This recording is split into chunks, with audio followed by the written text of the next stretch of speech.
ಮುಗಿಯದ ಬಂಧನ ಭಾಗ 35.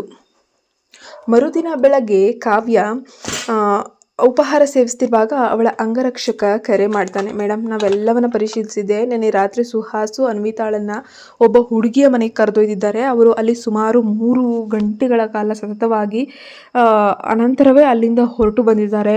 ಅಲ್ಲೇ ಟೈಮ್ ಸ್ಪೆಂಡ್ ಮಾಡಿದ್ದಾರೆ ಅಂತ. ಆದರೆ ಅಂಗರಕ್ಷಕ ತನ್ನ ವಾಕ್ಯವನ್ನು ಮುಗಿಯುವಷ್ಟರಲ್ಲಿ ತೀವ್ರ ಆಕ್ರೋಶದಿಂದ ಇನ್ನೊಂದು ಕಡೆಯಿಂದ ತುದಿಯಲ್ಲಿ ಕರೆಯನ್ನು ಕಾವ್ಯ ಕಡಿತಗೊಳಿಸ್ತಾಳೆ. ಆ ಮಹಿಳೆ ಬೇರಾರೂ ಅಲ್ಲ, ಅಶ್ವಿನಿ ಎಂಬುದರಲ್ಲಿ ಕಾವ್ಯಾಳಿಗೆ ಯಾವುದೇ ರೀತಿಯ 1% ಅನುಮಾನ ಇರಲಿಲ್ಲ. ಸುಹಾಸ್ ಅಶ್ವಿನಿಗೆ ಇಷ್ಟೊಂದು ಸಮಯ ಒಟ್ಟಿಗೆ ಕಳೆದಿರೋದು ಊಹಿಸ್ಕೊಂಡಿದ್ದೆ ತಡ. ಅವಳ ಮುಖ ಅಸೂಯೆ ಕೋಪದಿಂದ ಕೆಂಪಗಾಗೋಯ್ತು. ಆ 3 ಗಂಟೆಗಳಲ್ಲಿ ಅವರಿಬ್ಬರು ಏನು ಮಾಡ್ತಿದ್ರು? ಅವರ ಜೊತೆ ಅನ್ವಿತಾ ಇದ್ದಾಳೆಂಬ ಕಾರಣಕ್ಕೆ ಸುಮ್ಮನಿರೋಕೆ ಸಾಧ್ಯವೇ ಆಗಲಿಲ್ಲ. ಕಾವ್ಯಾಳ ಕೋಪದ ಕಟ್ಟೆ ಹೊಡಿತು. ಅವಳು ತಕ್ಷಣವೇ ಎದ್ದು ನಿಂತು ಕೈಲಿದ್ದ ಫೋನನ್ನು ದೂರ ಎಸೆದು ಜೋರಾಗಿ ಕಿರ್ಚಿದ್ಲು. ಅವಳ ಕಣ್ಣುಗಳಲ್ಲಿ ಹಿಂಸಾತ್ಮಕ ಕೋಪ ಅನ್ನೋದು ಮಿನುತ್ತಿತ್ತು. ಅವಳ ಎದುರು ಉಪಹಾರ ಸೇವಿಸ್ತಿದ್ದ ಅವಳ ತಂದೆ ಸಂಪತ್ತು ಆ ದೊಡ್ಡ ಶಬ್ದಕ್ಕೆ ಉಬ್ಬುಗಳನ್ನು ಗಂಟಾಕಿ ನೋಡ್ತಾನೆ. ಅವನ ಆಶ್ಚರ್ಯಕ್ಕೆ ಅವನ ಮಗಳು ಮೇಜಿನ ಬಳಿ ಆಕ್ರೋಶಕ್ಕೆ ಭಂಗಿಯಲ್ಲಿ ನಿಂತಿದ್ಲು. ಅವಳ ಫೋನ್ ನೆಲದ ಮೇಲೆ ಒಡೆದು ಚೂರಾಗಿ ಚಿದ್ರನ್ನ ಆಗಿತ್ತು. ಸಂಪತ್ ತನ್ನ ಕೈಯಲ್ಲಿದ್ದ ಪಾತ್ರೆಗಳನ್ನು ಕೆಳಗಿಟ್ಟು ಕಠೋರವಾದ ಧ್ವನಿಯಲ್ಲಿ ಏನಾಯ್ತು ಕಾವ್ಯ ಅಂತ ಕೇಳ್ತಾನೆ. ಕಾವ್ಯ ತನ್ನ ತಂದೆಯ ನೋಟವನ್ನು ಎದುರಿಸಿ ಹಲ್ಲು ಕಡಿಯುತ್ತಾ ಹೇಳ್ತಾಳೆ, ಆ ಅಶ್ವಿನಿ ಮತ್ತೆ ಹಿಂತಿರುಗಿದ್ದಾಳೆ ಅಪ್ಪ. ಅದಕ್ಕೆ ಸುಹಾಸ್ ಇತ್ತೀಚೆಗೆ ನನ್ನಿಂದ ಸಂಪೂರ್ಣವಾಗಿ ದೂರವಾಗ್ತಾ ಬರ್ತಾ ಇದ್ದಾನೆ. ಅವನು ಅವಳೊಂದಿಗೆ ಮತ್ತೆ ಒಂದಾಗಲು ಅಂದರೆ ಸಮಾಧಾನ ಮಾಡಿಕೊಳ್ಳಲು ಯೋಚನೆ ಮಾಡ್ತಾ ಇದ್ದಾನೆ ಅಂತ ನನಗನ್ಸುತ್ತೆ ಅಂತ ಹೇಳಿಬಿಟ್ಟು ಗೊಣಗ್ತಾಳೆ. ಅವಳ ಧ್ವನಿಯಲ್ಲಿ ಕೋಪ ಜೊತೆಗೆ ಸಣ್ಣ ಅಸಹಾಯಕತೆಯು ಕಾಣ್ತಾ ಇತ್ತು. ಸಂಪತ್ನ ಮುಖಭಾವ ತಕ್ಷಣವೇ ಗಂಭೀರ ಮತ್ತು ಕತ್ತಲೆ ಆಯಿತು. ಸುಹಾಸ್ ಪೋಷಕರಾದ ಪ್ರಕಾಶ್ ಮತ್ತು ಗಾಯತ್ರಿ ಈ ವಿಷಯ ತಿಳಿದಿದೆಯಾ ಅಂತ ಅವನು ಪ್ರಶ್ನೆ ಮಾಡ್ತಾನೆ. ಯಾಕಂದರೆ ಅವನಿಗೆ ತಿಳಿದಿರುವಂತೆ ಅಶ್ವಿನಿ ಹಿಂದೆ ಯಾರಿಗೂ ಹೇಳದೆ ಮನೆ ಬಿಟ್ಟು ಹೊರಡೋಗಿದ್ಲಲ್ವಾ. ಕೇವಲ ಡೈವೋರ್ಸ್ ಪೇಪರ್ಸ್ ಮಾತ್ರ ಬಿಟ್ಟು ಹೋಗಿದ್ಲು. ಆದ್ದರಿಂದ ಪ್ರಕಾಶ್ ಮತ್ತು ಗಾಯತ್ರಿ ಅವಳ ಮೇಲೆ ತೀವ್ರವಾದ ಕೋಪ ಮತ್ತು ಅಸಮಾಧಾನವನ್ನು ಇಟ್ಕೊಂಡೇ ಇದ್ದಾರೆ. ಈಗ ಅದೇ ಅಶ್ವಿನಿ ಯಾವುದೇ ನಾಚಿಕೆ ಇಲ್ಲದೆ ಮತ್ತೆ ತಮ್ಮ ಮಗನ ಜೀವನಕ್ಕೆ ಮರಳ್ತಾಳೆ ಅನ್ನೋ ಸತ್ಯ ಅವ್ರಿಗೆ ತಿಳಿದ್ರೆ ಅವ್ರು ಹೇಗೆ ಪ್ರತಿಕ್ರಿಯಿಸ್ಬೋದು ಎಂಬುದನ್ನು ನಾವು ಊಹಿಸುವುದು ಕಷ್ಟವಿರಲಿಲ್ಲ. ತಂದೆಯ ಮಾತುಗಳನ್ನು ಕೇಳಿ ಕಾವ್ಯಾಳ ಉಬ್ಬುಗಳು ಸುಕ್ಕುಗಟ್ಟಿದ್ವು. ಅವಳ ಮನಸ್ಸಿನಲ್ಲಿ ತಕ್ಷಣವೇ ಒಂದು ದ್ವೇಷದ ಯೋಚನೆ ಹೊಳಿತು. ಆ ಅಶ್ವಿನಿಯ ಮರಳುವಿಕೆಯ ಬಗ್ಗೆ ಸುಹಾಸ್ನ ಕುಟುಂಬಕ್ಕೆ ತಿಳಿಸೋಕೆ ತಕ್ಷಣವೇ ಒಂದು ಅವಕಾಶವನ್ನು ಕಂಡುಕೋ ಅಂತ ಸಂಪತ್ತು ಸೂಚಿಸ್ತಾರೆ. ಅದು ಕಾವ್ಯಾಳ ಮನಸ್ಸಿನಲ್ಲಿದ್ದ ಆಲೋಚನೆಗೆ ಇನ್ನಷ್ಟು ಬಲ ನೀಡಿತು. ಅವರು ಅವಳ ಬಗ್ಗೆ ಮೊದಲೇ ತೀವ್ರವಾದ ಅತೃಪ್ತಿಯನ್ನು ಹೊಂದಿದ್ದಾರೆ. ಈ ಸುದ್ದಿ ಕೇಳಿದರೆ ಖಂಡಿತ ಅವಳನ್ನು ಸುಮ್ಮನೆ ಬಿಡೋದೇ ಇಲ್ಲ. ಅದನ್ನು ಕೇಳಿ ಕಾವ್ಯ ತಲೆಯಾಡಿಸಿ ನಿಧಾನವಾಗಿ ತನ್ನ ಕುರ್ಚಿಯಲ್ಲಿ ಬಂದು ಕುಳಿತು ತನ್ನ ಮಗಳು ಕೊಂಚ ಶಾಂತವಾಗಿರುವುದನ್ನು ನೋಡಿ ಸಂಪತ್ ಮತ್ತಷ್ಟು ಕಳವಳದಿಂದ ಕೇಳ್ತಾನೆ, ಆ ಹುಡುಗಿ ಈಗಷ್ಟೇ ಹಿಂತಿರುಗಿದ್ದಾಳೆ. ಆಗಿರುವಾಗ ಸುಹಾಸ್ ಅವಳ ಬಗ್ಗೆ ನಿಜವಾಗಿಯೂ ಏನು ಯೋಚಿಸ್ತಿದ್ದಾನೆ? ಸುಹಾಸ್ ಆಕೆಯ ಬಗ್ಗೆ ಏನು ಯೋಚಿಸ್ತಿದ್ದಾನೆ ಅಂತ ನಾವು ಈಗಲೇ ಖಚಿತವಾಗಿ ಹೇಳೋಕೆ ಸಾಧ್ಯವಿಲ್ಲ. ಸಂಪತ್ತು ಮಗಳಿಗೆ ಸಮಾಧಾನ ಹೇಳ್ತಾನೆ. ಆದರೆ ನೀನು ಇಂತಹ ಸಣ್ಣ ವಿಷಯಗಳಿಗೆಲ್ಲ ಧೈರ್ಯಗೆಡಬಾರ್ದು. ಅದು ಅಲ್ಲದೆ ಪ್ರಕಾಶ್ ಮತ್ತು ಗಾಯತ್ರಿ ದಂಪತಿಗೆ ನೀನು ಅವ್ರ ಮಗನಿಗೆ ಎಷ್ಟು ನಿಷ್ಠಳಾಗಿದ್ದೀಯಾ ಮತ್ತು ಅವನಿಗಾಗಿ ಎಷ್ಟೆಲ್ಲ ಮಾಡ್ತಿದೀಯ, ಎಷ್ಟು ಕಾಯ್ತಿದೀಯ ಎಂಬುದು ತುಂಬ ಚೆನ್ನಾಗಿ ತಿಳಿದಿದೆ. ಆ ಅಶ್ವಿನಿ ಅವ್ರ ಮುಂದೆ ಬಂದು ನಿಂತರೂ ಅವರು ಖಂಡಿತ ನಿನ್ನ ಪರವಾಗಿ ನಿಲ್ತಾರೆ. ಆದ್ದರಿಂದ ನೀನು ಇದಕ್ಕೆಲ್ಲ ಭಯಪಡುವಂತಹ ಅಗತ್ಯವೇ ಬರೋಲ್ಲ. ತಂದೆಯ ಸಾಂತ್ವನದ ಮಾತುಗಳನ್ನು ಕೇಳಿದ ನಂತರ ಕಾವ್ಯಾಳಿಗೆ ಕೊಂಚ ಒಂದು ರೀತಿಯ ನೆಮ್ಮದಿ ನಿರಾಳ ಅಂತ ಅನ್ಸೋಕ್ಕೆ ಶುರುವಾಯಿತು. ಅವಳ ಮುಖದಲ್ಲಿದ್ದ ಆಕ್ರೋಶ ಕಮ್ಮಿಯಾಗಿ ಸಾಮಾನ್ಯ ಸ್ಥಿತಿಗೆ ಮರಳಿತು. ಸರಿಯಪ್ಪ, ಇನ್ನು ಮುಂದೆ ನಾನು ಧೈರ್ಯವಾಗಿ ತಾಳ್ಮೆಯಿಂದ ಇರ್ತೀನಿ ಅಂತ ಹೇಳ್ತಾಳೆ. ಇತ್ತ ಅಶ್ವಿನಿ ತನ್ನ ಮನೆಗೆಲಸಗಳನ್ನೆಲ್ಲ ಮುಗಿಸಿ ಬೆಳಗಿನ ಉಪಹಾರದ ನಂತರ ಆರವ್ ಮತ್ತು ಆದಿತ್ಯರನ್ನು ಕಿಂಡರ್ ಗಾರ್ಡನ್ಗೆ ಕರೆದುಕೊಂಡು ಬರ್ತಾಳೆ. ಆ ಮೂವರನ್ನು ನೋಡಿದ ತಕ್ಷಣವೇ ಟೀಚರ್ ಶಾಲಿನಿಯ ಮುಖದಲ್ಲಿ ಆತಂಕದ ಛಾಯೆ ಎನ್ನುವುದು ಮೂಡುತ್ತೆ.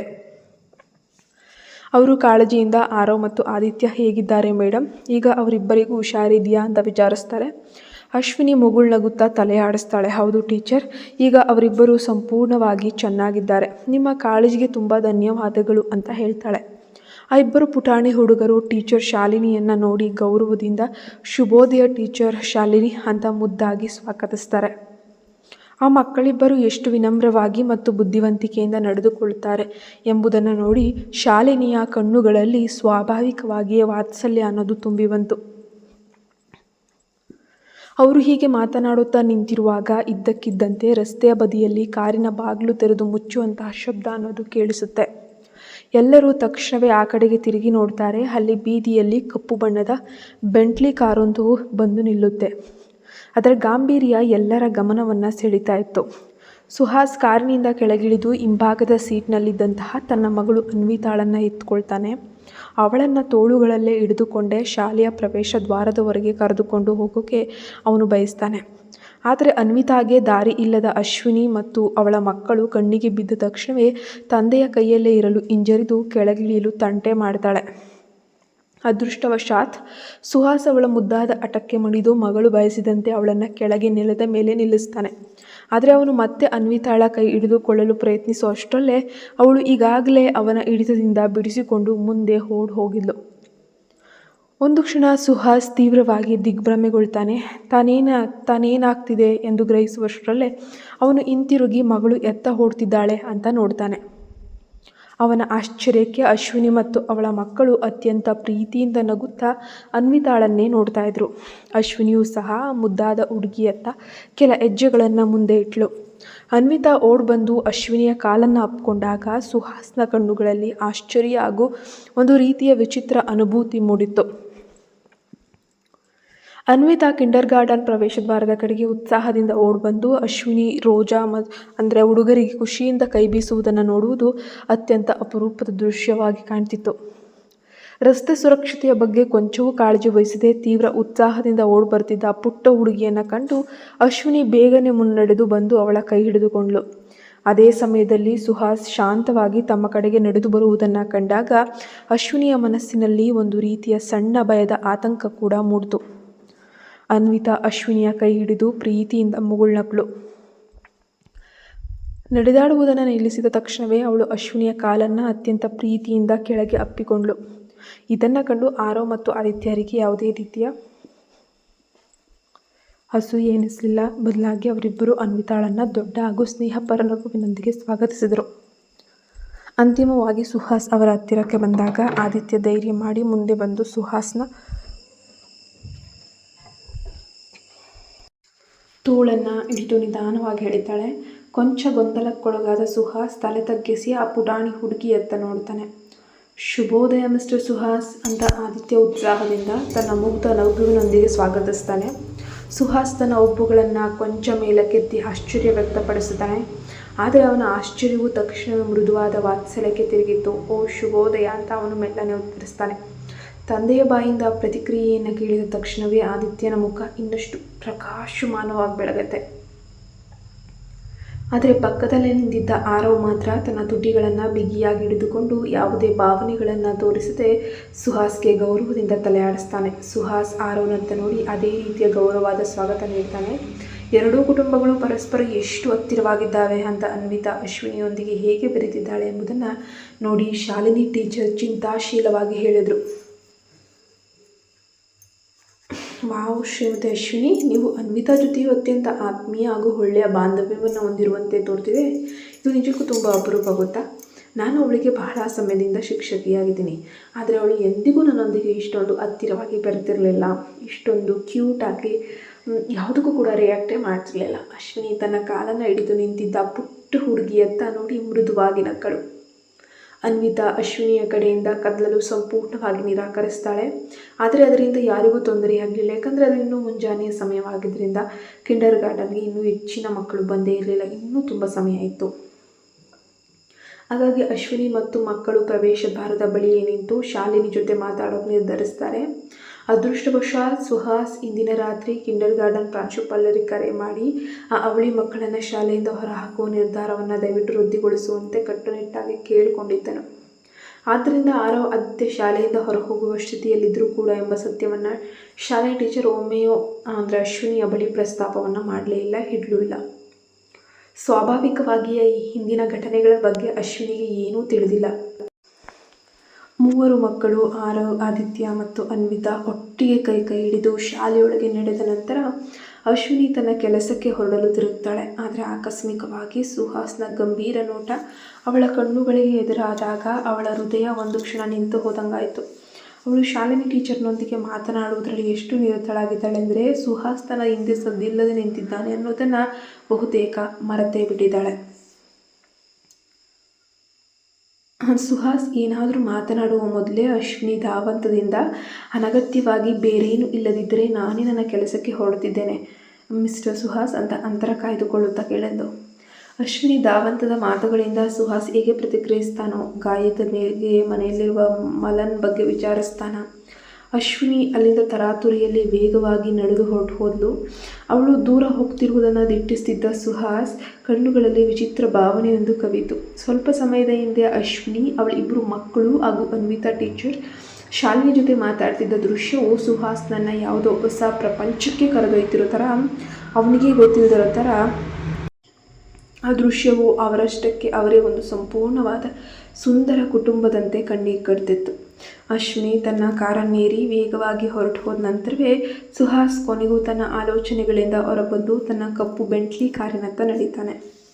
ಕಿಂಡರ್ ಗಾರ್ಡನ್ನಿಂದ ಹೊರಬಂದ ಅಶ್ವಿನಿ ನೇರವಾಗಿ ಹರಿಹರನ್ ಸಂಶೋಧನಾ ಕೇಂದ್ರಕ್ಕೆ ತೆರಳಿದ್ರು.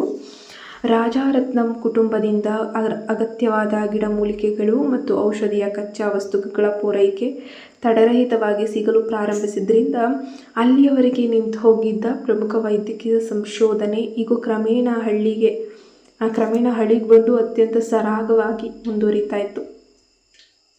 ಅಶ್ವಿನಿ ಬೆಳಗ್ಗೆಯಿಂದಲೂ ತನ್ನ ಸಂಶೋಧನಾ ಕೆಲಸದಲ್ಲಿ ಸಂಪೂರ್ಣವಾಗಿ ನಿರತಳಾಗಿದ್ಲು. ಜಯಂತ್ ಕರೆ ಮಾಡಿದಾಗ ಆಗಲೇ ಸುಮಾರು ಮಧ್ಯಾಹ್ನ ಹೋಗಿತ್ತು. ಡಾಕ್ಟರ್ ಅಶ್ವಿನಿ, ನೀವಿಂದು ಮಧ್ಯಾಹ್ನ ಎಷ್ಟು ಗಂಟೆಗೆ ರಾಜಾರತ್ನಂ ಭವನಕ್ಕೆ ಬರ್ತಾ ಇದ್ದೀರಾ? ಹಿರಿಯರ ಚಿಕಿತ್ಸೆಯ ಪರಿಶೀಲನೆಗಾಗಿ ನಾನು ನಿಮಗೋಸ್ಕರ ಕಾಯ್ತಾ ಇರ್ತೇನೆ ಅಂತ ಜಯಂತ್ ನೆನಪಿಸ್ತಾನೆ. ಅದನ್ನು ಕೇಳಿದ ಅಶ್ವಿನಿಗೆ ಇದ್ದಕ್ಕಿದ್ದಂತೆ ರಾಜಾರತ್ನಂ ಅವರ ಮನೆಗೆ ಹಿರಿಯರಿಗೆ ನೀಡಬೇಕಾದಂಥ ಆಕ್ಯುಪಂಕ್ಚರ್ ಆಯುರ್ವೇದ ಚಿಕಿತ್ಸೆಯ ಅಪಾಯಿಂಟ್ಮೆಂಟ್ ನೆನಪಾಯಿತು. ಅಯ್ಯೋ ಭಗವನ್ನೇ, ಬೆಳಗ್ಗೆಯಿಂದ ಕೆಲಸದ ಒತ್ತಡದಲ್ಲಿದ್ದು ಈ ಪ್ರಮುಖವಾದ ವಿಚಾರವನ್ನೇ ಸಂಪೂರ್ಣವಾಗಿ ಮರೆತೇ ಬಿಟ್ಟಿದ್ನಲ್ವಾ. ಜಯಂತ್ ನೆನಪಿಸದಿದ್ದರೆ ದೊಡ್ಡ ಒಂದು ಎಡವಟ್ಟೆ ಆಗ್ಬಿಡ್ತಿತ್ತು ಅಂತ ಮನಸ್ಸಿನಲ್ಲೇ ಅಂದುಕೊಂಡ್ಳು. ತಕ್ಷಣವೇ ತನ್ನ ಉಳಿದ ಸಂಶೋಧನಾ ಕೆಲಸಗಳನ್ನು ಬೇಗನೆ ಫಟ್ ಅಂತ ಮುಗಿಸಿ ಮಧ್ಯಾಹ್ನದ ಅಪಾಯಿಂಟ್ಮೆಂಟ್ಗಿಂತ ಕೊಂಚ ಮುಂಚಿತವಾಗಿಯೇ ಅಲ್ಲಿಗೆ ತಲುಪೋಕೆ ಅಶ್ವಿನಿ ನಿರ್ಧರಿಸ್ತಾಳೆ. ಜಯಂತ್ಗೂ ಕೂಡ ವಿಷಯವನ್ನು ತಿಳಿಸಿ ರಾಜಾರತ್ನಂ ಅವರ ನಿವಾಸದತ್ತ ಹೊರಟಳು. ರಾಜಾರತ್ನಂ ಭವನದ ಮುಖ್ಯ ವ್ಯವಸ್ಥಾಪಕರಾದ ಮ್ಯಾನೇಜರ್ ಡಾಕ್ಟರ್ ಅಶ್ವಿನಿ ಅವಳ ಚಿಕಿತ್ಸಾ ವಿಧಾನದ ಬಗ್ಗೆ ಈಗಾಗಲೇ ಸಂಪೂರ್ಣ ಪರಿಚಯ ಇತ್ತು. ಸೊ ಅವಳ ಗಿಡಮೂಲಿಕ ಚಿಕಿತ್ಸೆ ಹಿರಿಯರ ಆರೋಗ್ಯದ ಮೇಲೆ ಅದ್ಭುತವಾದ ಪವಾಡವನ್ನೇ ಮಾಡ್ತಾ ಇದೆ ಅನ್ನುವಂಥದ್ದು ಅವನಿಗೆ ತುಂಬ ಚೆನ್ನಾಗಿ ತಿಳಿದಿತ್ತು. ಹಾಗಾಗಿ ಹಿಂದೆ ಅವಳ ಬಗ್ಗೆ ಇದ್ದ ಅವನ ವರ್ತನೆ ಈಗ ಸಂಪೂರ್ಣ ಬದಲಾಗಿತ್ತು. ಅವನು ಈಗ ಅಶ್ವಿನಿಯನ್ನು ಅತ್ಯಂತ ಗೌರವದಿಂದ ಮತ್ತು ಮರ್ಯಾದೆಯಿಂದ ನಡೆಸ್ಕೊಳ್ತಾ ಇದ್ದ. ಅಶ್ವಿನಿ ವೈದ್ಯಕೀಯ ಕಿಟ್ಟನ್ನು ಹಿಡಿದು ಹಿರಿಯರ ವಿಶ್ರಾಂತಿ ಕೊಠಡಿಗೆ ಪ್ರವೇಶಿಸಿದ ತಕ್ಷಣ ಹಾಸಿಗೆ ಬಳಿ ಕುಳಿತಿರುವಂತಹ ವ್ಯಕ್ತಿಯನ್ನು ನೋಡಿ ಉಬ್ಬುಗಳು ಸುಕ್ಕುಗಡ್ತವೆ. ನಾವು ಮತ್ತೆ ಭೇಟಿಯಾಗ್ತಿದ್ದೀವಿ ಶ್ರೀಮತಿ ಅಶ್ವಿನಿ ಅಂತ ಹೇಳಿಬಿಟ್ಟು ಕಾವ್ಯ ಕಹಿ ಧ್ವನಿಯಲ್ಲಿ ಸ್ವಾಗತಿಸ್ತಾಳೆ. ಕಾವ್ಯಳ ಮುಖದಲ್ಲಿ ಕೃತಕ ನಗು ಇದ್ದರೂ ಕೂಡ ಅವಳ ಕಣ್ಣುಗಳಲ್ಲಿದ್ದ ತಣ್ಣನೆಯ ಅಸೂಯೆ, ಆಕ್ರೋಶದ ಒಳವನ್ನು ಅಶ್ವಿನಿಯಿಂದ ಮರೆ ಮಾಡೋಕ್ಕೆ ಸಾಧ್ಯವೇ ಆಗಲಿಲ್ಲ. ಅಶ್ವಿನಿ ಬೇಗನೆ ತನ್ನನ್ನು ತಾನು ಶಾಂತಗೊಳಿಸಿಕೊಂಡ ಕಾವ್ಯಳ ಕಡೆಯಿಂದ ಜಯಂತ್ ಕಡೆಗೆ ತನ್ನ ದೃಷ್ಟಿಯನ್ನು ಹರಿಸ್ತಾಳೆ. ಯಾವಾಗಲೂ ಅದ್ದಿನ ಕಣ್ಣು ಹೊಂದಿದಂಥ ಜಯಂತ್ ಇಬ್ಬರು ಮಹಿಳೆಯರ ನಡುವಿನ ವಿಚಿತ್ರವಾದ ವಾತಾವರಣವನ್ನು ಕಾವ್ಯಳ ತಣ್ಣನೆಯ ನೋಟವನ್ನು ಗಮನಿಸಲು ಹೆಚ್ಚು ಸಮಯ ತೆಗೆದುಕೊಳ್ಳಿಲ್ಲ. ಅವನು ನಿರಾಳವಾಗಿ ಅಶ್ವಿನಿಯ ಬಳಿಗೆ ಬಂದು ಕಾವ್ಯಳ ನೋಟ ಅಶ್ವಿನಿಯ ಮೇಲೆ ಬೀಳ್ದಿರೋ ಥರ ಅಡ್ಡಲಾಗಿ ಅಂತಾನೆ, ಡಾಕ್ಟರ್ ಅಶ್ವಿನಿ, ನನ್ನ ಅಜ್ಜ ನಿಮಗಾಗಿ ಮೇಲಂತಸ್ತಿನ ವಿಶ್ರಾಂತಿ ಕೊಠಡಿಯಲ್ಲಿ ಕಾಯ್ತಾ ಇದ್ದಾರೆ. ಸೊ ನೀವೀಗ ಮೇಲಂತಸ್ತಿಗೆ ಹೋಗ್ಬೋದಾ ಅಂತ ಜಯಂತ್ ಮರ್ಯಾದೆಯಿಂದ ಕೇಳ್ತಾನೆ. ಅಶ್ವಿನಿ ಸಮ್ಮತಿಯಿಂದ ತಲೆಯಾಡಿಸ್ತಾಳೆ. ಇಷ್ಟು ಹೇಳಿದ ನಂತರ ಜಯಂತ್ ಕಾವ್ಯಾಳಿಗೆ ಉಪಚಾರದ ವಿದಾಯ ಹೇಳಿ ಅಶ್ವಿನಿಯನ್ನು ಕರೆದುಕೊಂಡು ಮೆಟ್ಟಿಲುಗಳ ಕಡೆ ನಡೆಯಲು ಪ್ರಾರಂಭಿಸ್ತಾನೆ. ಅವರಿಬ್ಬರು ಮೆಟ್ಟಿಲುಗಳ ಅಂಚಿಗೆ ತಲುಪಿದಾಗ ಕಾವ್ಯ ಮತ್ತೆ ದ್ವೇಷದ ಧ್ವನಿಯಲ್ಲಿ ಮಾತಾಡಿದ್ಲು. ಶ್ರೀಮತಿ ಅಶ್ವಿನಿ, ನಿಮ್ಮ ಚಿಕಿತ್ಸೆಯು ಹಿರಿಯ ರಾಜಾರತ್ನಂ ಅವರಿಗೆ ತುಂಬ ಸಹಾಯಕ ಆಗಿದೆ ನನಗೆ. ಆದರೆ ನಾನು ಅವರನ್ನು ನೋಡಲು ಹಾಗೂ ನಿಮ್ಮ ಚಿಕಿತ್ಸಾ ವೈಖರಿಯನ್ನು ಹತ್ತಿರದಿಂದ ಗಮನಿಸೋಕೆ ಅವಕಾಶವನ್ನು ಬಳಸ್ಕೊಡ್ಬೇಕು, ನನಗೊಂದು ಚಾನ್ಸ್ ಕೊಡಬೇಕಂತ ಭಾವಿಸ್ತೀನಿ. ಹಾಗೆ ಹೇಳಿದ ಕೂಡಲೇ ಕಾವ್ಯ ಅವರಿಬ್ಬರನ್ನು ಹಿಂಬಾಲಿಸಿ ಮೇಲಂತಸ್ತಿನತ್ತ ನಡೆದಾಳೆ. ಅಶ್ವಿನಿ ತನ್ನ ಉಬ್ಬುಗಳನ್ನು ಸುಕ್ಕುಗಟ್ಟಿಕೊಂಡ್ಳು. ಅವಳ ಮುಖದಲ್ಲಿದ್ದ ಅಸಮಾಧಾನ ತುಂಬ ಸ್ಪಷ್ಟವಾಗಿ ಕಾಣಿಸ್ತಾ ಇತ್ತು. ಆದರೆ ಜಯಂತ್ ಯಾವುದೇ ಆಕ್ಷೇಪಣೆ ವ್ಯಕ್ತಪಡಿಸಿದ ಕಾರಣ ಕಾವ್ಯ ಅಲ್ಲಿ ಇಲ್ಲವೇ ಇಲ್ಲ ಎಂಬಂತೆ ಸಂಪೂರ್ಣವಾಗಿ ನಿರ್ಲಕ್ಷಿಸುವುದನ್ನು ಬಿಟ್ಟು ಅಶ್ವಿನಿಗೆ ಬೇರೆ ಯಾವುದೇ ಆಪ್ಷನ್ ಇರಲಿಲ್ಲ. ಅಶ್ವಿನಿಯ ದಿವ್ಯ ಗಿಡಮೂಲಿಕಾ ಚಿಕಿತ್ಸೆಯಿಂದ ಹಿರಿಯ ರಾಜಾರತ್ನಂ ಗಣನೀಯವಾಗಿ ಚೇತರಿಸಿಕೊಂಡಿದ್ರು ಮತ್ತು ತಮ್ಮ ವಿಶ್ರಾಂತಿ ಕೋಣೆಗೆ ಹಿಂತಿರುಗುವಷ್ಟು ಆರೋಗ್ಯವಂತವಾಗಿದ್ದರು ಕೂಡ. ಅವರು ಕೊಠಡಿಗೆ ಪ್ರವೇಶಿಸಿದಾಗ ಹಿರಿಯ ರಾಜಾರತ್ನಂ ಅವರು ಹಾಸಿಗೆ ಮೇಲೆ ದಿಂಬುಗಳ ಆಸರೆಯೊಂದಿಗೆ ಕುಳಿತುಕೊಂಡು ಮುಖದಲ್ಲಿ ಉತ್ಸಾಹದಿಂದ ಕಾಯ್ತಾ ಇದ್ರು. ಅಜ್ಜ, ಡಾಕ್ಟರ್ ಅಶ್ವಿನಿ ಬಂದಿದ್ದಾರೆ ಅಂತ ಜಯಂತ್ ಅಶ್ವಿನಿಯನ್ನು ಅವರ ಹಾಸಿಗೆಯ ಬಳಿಗೆ ಕರೆದುಕೊಂಡು ಹೋಗ್ತಾ ಇದ್ದಾನೆ. ಅದನ್ನು ಕೇಳಿದ ಹಿರಿಯ ರಾಜಾರತ್ನಂ ಅಶ್ವಿನಿಯನ್ನು ಅಪಾರ ಕೃತಜ್ಞತಾಪೂರ್ವಕ ಭಾವದಿಂದ ನಗುವಿನೊಂದಿಗೆ ನೋಡ್ತಾ ಇದ್ದಾರೆ. ಡಾಕ್ಟರ್ ಅಶ್ವಿನಿ, ನನಗೆ ಈ ಹೊಸ ಜೀವ ನೀಡಿದ್ದಕ್ಕಾಗಿ ನಿಮಗೆ ತುಂಬುತ್ತಿದ್ದ ಧನ್ಯವಾದಗಳು. ನೀವು ಸರಿಯಾದ ಸಮಯಕ್ಕೆ ಬಂದು ನನಗೆ ಚಿಕಿತ್ಸೆ ನೀಡಿದರೆ ನಾನು ಇಂದು ಖಂಡಿತ ಜೀವಂತವಾಗಿರ್ತಾ ಇರಲಿಲ್ಲ ಅಂತ ಹೇಳ್ತಾರೆ. ಹಿರಿಯ ರಾಜಾರತ್ನಂ ಅವರು ಅಶ್ವಿನಿಯನ್ನು ಇಂದಿನ ತೀವ್ರ ಅನಾರೋಗ್ಯದ ಸಮಯದಲ್ಲಿ ನೋಡಿದರು. ಆದರೆ ಈ ಸಮಯದಲ್ಲಿ ಅವರಿಗೆ ಮಾತನಾಡಲು ಅಷ್ಟಾಗಿ ಶಕ್ತಿ ಇರಲಿಲ್ಲ ಆವಾಗ. ಈಗ 2 ದಿನಗಳಿಂದ ಉತ್ತಮವಾಗಿ ಚೇತರಿಸ್ಕೊಳ್ತಾ ಇರೋದ್ರಿಂದ ಅವರಿಗೆ ವೈಯಕ್ತಿಕವಾಗಿ ಧನ್ಯವಾದ ಹೇಳುವಷ್ಟು ತುಂಬ ಚೈತನ್ಯ, ಒಳ್ಳೆಯ ಮಾತುಗಾರಿಕೆ ಅನ್ನೋದು ಬಂದಿದೆ. ಅದೇನು ದೊಡ್ಡ ವಿಷಯವಲ್ಲ ಸರ್ ಅಂತ ಅಶ್ವಿನಿ ವಿನಮ್ರ ನಗುವಿನೊಂದಿಗೆ ಉತ್ತರಿಸ್ತಾಳೆ. ನಾನೊಬ್ಬ ವೈದ್ಯೆ, ನೀವು ನನ್ನ ರೋಗಿಯನ್ನು ಗುಣಪಡಿಸೋದು ನನ್ನ ಆದ್ಯ ಕರ್ತವ್ಯ. ನೀವೀಗ ಗುಣಮುಖರಾಗಿ ಚೇತರಿಸಿಕೊಳ್ಳುವುದನ್ನು ನೋಡುವುದೇ ನನಗೆ ಅಷ್ಟೇ ಸಂತೋಷ, ಖುಷಿ ಮತ್ತು ತೃಪ್ತಿಯನ್ನು ನೀಡುತ್ತದೆ. ನನ್ನ ಕೆಲಸದ ಸಾರ್ಥಕತೆ ಅದು. ಹೆಚ್ಚಿನ ಸಡಗರವಿಲ್ಲದೆ ಅವಳು ಹಾಸಿಗೆಯ ಪಕ್ಕದಲ್ಲೇ ಕುಳಿತು ತನ್ನ ವೈದ್ಯಕೀಯ ಚಿಕಿತ್ಸಾ ಉಪಕರಣಗಳನ್ನು ಮತ್ತು ಸೂಜಿಗಳನ್ನು ಸ್ಟೆರಿಲೈಸ್ ಮಾಡೋಕ್ಕೆ ಪ್ರಾರಂಭಿಸ್ತಾಳೆ. ಅವಳು ಅಷ್ಟೊಂದು ಏಕಾಗ್ರತೆ ಮತ್ತು ಗಮನವಿಟ್ಟು ಕೆಲಸ ಮಾಡೋದನ್ನು ನೋಡಿ ಹಿರಿಯ ರಾಜಾರತ್ನಂ ಅವರ ಮನಸ್ಸಿನಲ್ಲಿ ಅಶ್ವಿನಿಯ ಮೇಲಿದ್ದ ಗೌರವ ಮಾತುಗಳಲ್ಲಿ ಹೇಳಲಾಗದಷ್ಟು ಅತಿಯಾಗಿ ಹೆಚ್ಚಾಯಿತು. ಸಹಜವಾಗಿ ಹಿರಿಯರ ಈ ರೀತಿಯ ಕೃತಜ್ಞತೆಯ ಪ್ರತಿಕ್ರಿಯೆ ಅಶ್ವಿನಿಯ ಮೇಲಿನ ಪ್ರೀತಿಯನ್ನು ಕಂಡು ಕಾವ್ಯಳಿಗೆ ತೀವ್ರ ಅಸಮಾಧಾನ, ಸಿಟ್ಟು, ಕೋಪ, ಅಸೂಯೆ ಎಲ್ಲ ಬಂತು. ಅವಳು ಬೇಗನೆ ಹಿರಿಯರ ಹತ್ತಿರ ಹೋಗಿ ಅಶ್ವಿನಿಯನ್ನು ಅವರ ದೃಷ್ಟಿಯಿಂದ ಮರೆಮಾಚುವಂತೆ ಅಡ್ಡ ನಿಂತಳು. ನಮಸ್ಕಾರ ಹಿರಿಯರೇ, ಈಗ ನಿಮಗೆ ಹೇಗಿದೆ ಅಂತ ಕೃತಕ ಪ್ರೀತಿಯಿಂದ ಕೇಳ್ತಾ ಇದ್ದಾಳೆ. ಕಾವ್ಯಾಳ ಈ ಅಡ್ಡಿಪಡಿಸುವಿಕೆಗೆ ಹಿರಿಯ ರಾಜಾರತ್ನಂ ಮತ್ತು ಜಯಂತ್ ಹೇಗೆ ಪ್ರತಿಕ್ರಿಯಿಸ್ತಾರೆ ಅಥವಾ ಅವಳಿಗೇನಾದರೂ ಬೈತಾರಾ? ಅಶ್ವಿನಿ ಕಾವ್ಯಾಳ ಉಪಸ್ಥಿತಿಯ ನಡುವೆ ತನ್ನ ಚಿಕಿತ್ಸೆಯನ್ನು ಯಶಸ್ವಿಯಾಗಿ ಪೂರ್ಣಗೊಳಿಸ್ತಾಳ ನೋಡಬೇಕು ಮುಂದಿನ ಭಾಗದಲ್ಲಿ. ಪ್ಲೀಸ್ ನಮ್ಮ ಚಾನಲ್ಗೆ ಸಬ್ಸ್ಕ್ರೈಬ್ ಆಗಿ ಸಪೋರ್ಟ್ ಮಾಡಿ.